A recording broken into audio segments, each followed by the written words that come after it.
Ce qui me paraît fou, c'est quand on dit: «Il faut trouver ta voie».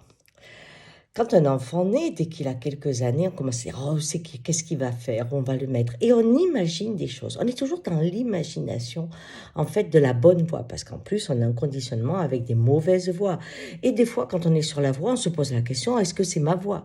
Moi, je crois que quand on arrive, on est sur sa voie, hein.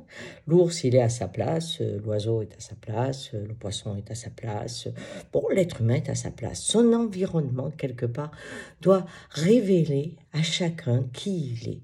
Parce que pour trouver sa voie, c'est à partir de ses sensations et surtout de cette capacité à être visible.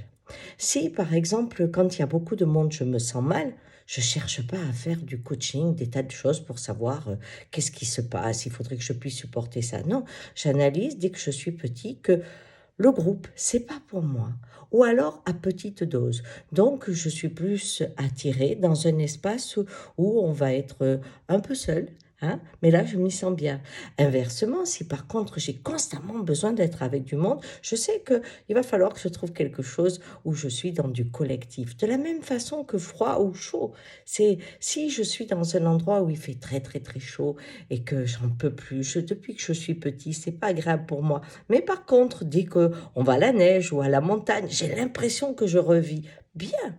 Mon corps est en train de me dire que si je dois faire une route, c'est celle qui mène vers la montagne.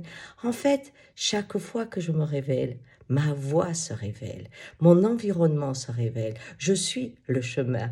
Il n'y a pas de chemin extérieur. Je suis le chemin. Ma rencontre est la rencontre de mon environnement, de mon territoire et des gens avec qui je peux être.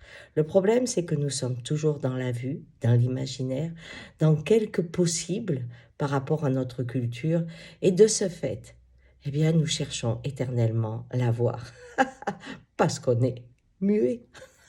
Devenez sonore, devenez visible, et votre chemin va se découvrir. À très vite.